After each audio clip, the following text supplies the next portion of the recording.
Kai omo my dear people, things dey happen oh. You will be really shocked at what happened to this lady. Like after watching this video to the end, you will be really surprised how a man of God almost used this lady for ritual. A so-called man of God, my people.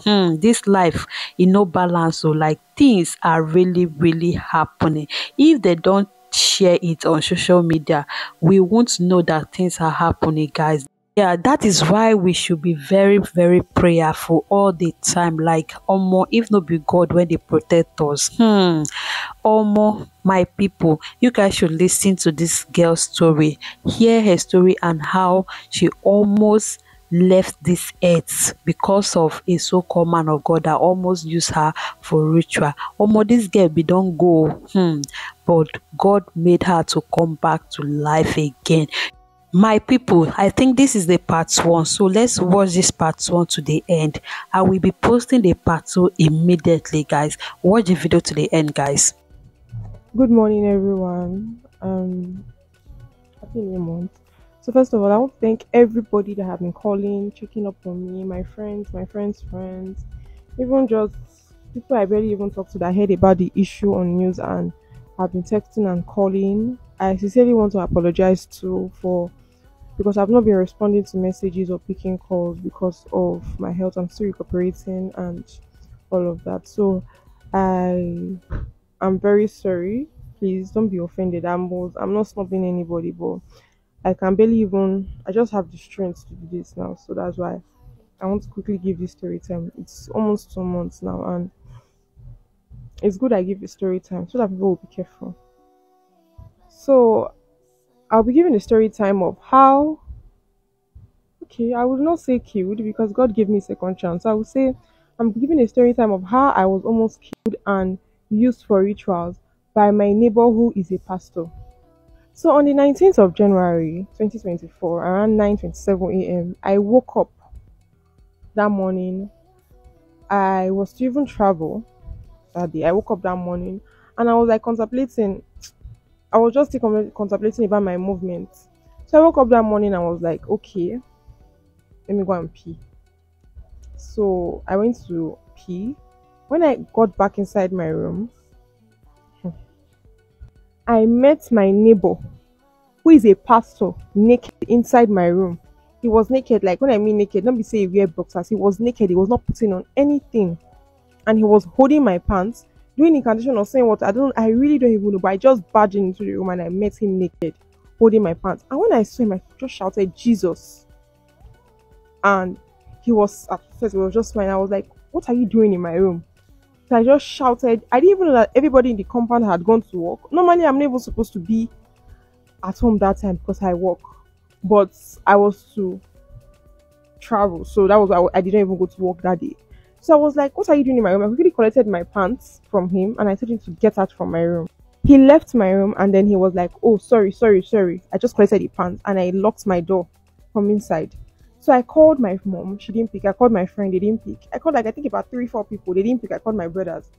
Then I saw one of my friends who is in Lagos online. So I quickly texted him and then told him everything that had happened that morning. That see, like I just immediately that thing was happening. I was just sending him that text message on WhatsApp that this was going on. Then I forwarded my friend's number, and I think my mom's number, some other people's number to him. Yeah, like, should please help me to reach out to them that something is going on in my compound. So I sent him those messages and he was like, okay, I was going to reach out to them. This man that I told to leave my room now came back and started knocking on my door. He was knocking on my door and telling me to open the door that he wants to explain. So I picked up my phone and I started recording. Like from inside my room as he was knocking, I was like recording like, what do you want, Papa Nathaniel? Because that is what they call him in the compound.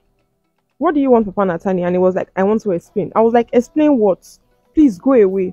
He left and I quickly sent that video that I recorded to my friend because I didn't even know why I was doing these things, as if I knew something was going to happen, but I really don't even know. Like everything I would just say is the Holy Spirit that just told me to do that thing, because I really don't even know what pushed me to just start recording, because that kind of situation I will not start. I didn't even know, but I was just recording and I was sending it to that my friend in Lagos that already responded to me.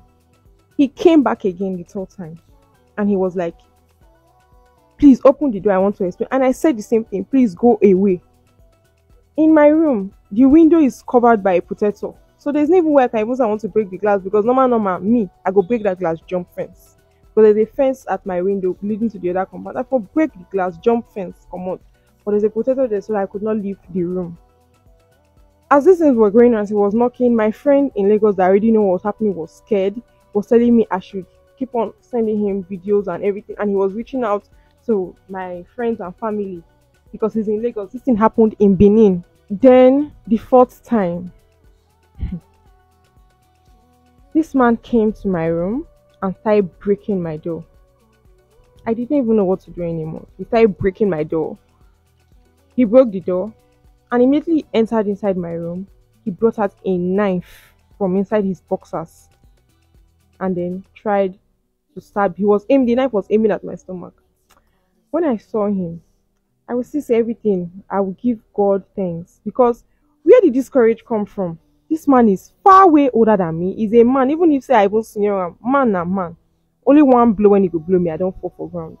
But I don't know where the strength came from. So he was aiming at my stomach, and I told myself, Amaka, even if you are going to die, I will fight for my life. So he was aiming at my stomach, and then I went for the knife. We started fighting. He was trying to stab me with the knife. Oh my, not agree. We were struggling for the knife inside the room, struggling for the knife. The knife cut me on my hand. He used the knife to stab me on my hand. I was bleeding. I saw that cut, yes, when we were still fighting. I not agree. We're just struggling for the knife. God, I don't know where the strength came from. I really don't know where the strength came from. The knife eventually broke while we were struggling for it, and immediately the knife broke. He pushed me to my bed and started strangling me. God. He started strangling me and I saw death. It's actually funny. It's not actually funny, but I'm just trying to make a joke out of it so that I don't start crying. So he started strangling me. At first I thought it was rape. I actually thought it was rape. So I now started telling him, I'm not going to shout. I'm not going to shout. On my mind, if it's rape, it's better nothing happened to me. You get. He was strangling me, didn't even hear. The only thing I could do at that point, because he was already on top of me, strangling me, the only thing I could do was to just scratch his face with my knees, because there's nothing I could even do. It was only my my hands that could move. So I was just scratching his face and all of that. And that was it. That was all I could remember. That was it. That was all I could remember. Meanwhile, my friend already contacted my friend who had that is the owner of that compound, the landlord of that compound. So he sent people to come to the compound. Immediately that message came to him that they should go to his compound, that something is going on, because where he stays is far from his other house. So he was he told people in the area that they should please go to his house. Something is going on in that compound. When all these things was happening inside my room, when the man was fighting me, strangling me and all of that, these people were already at the gates. They were knocking. This man locked the gate so that nobody could come in.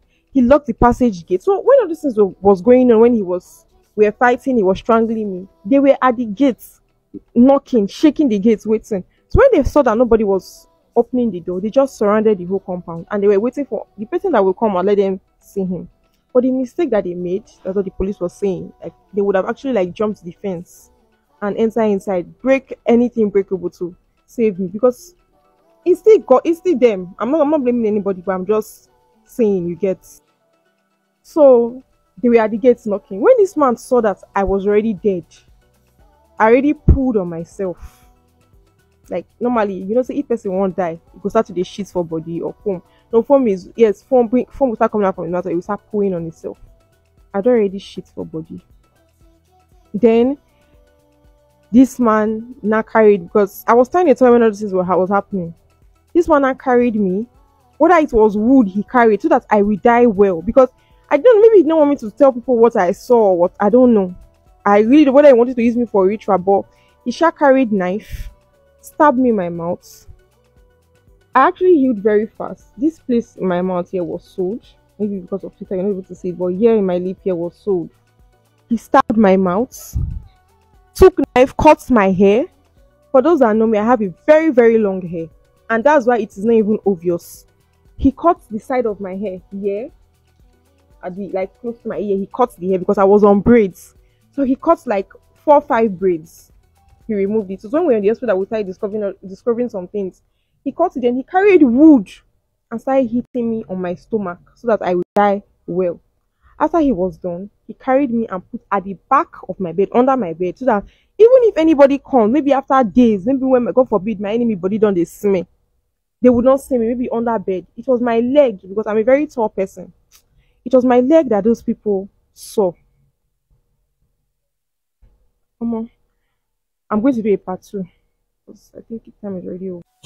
Guys, it doesn't end here. Just go to the channel and watch the part 2. Continue watching this video to the end so that you will know that there is God or more.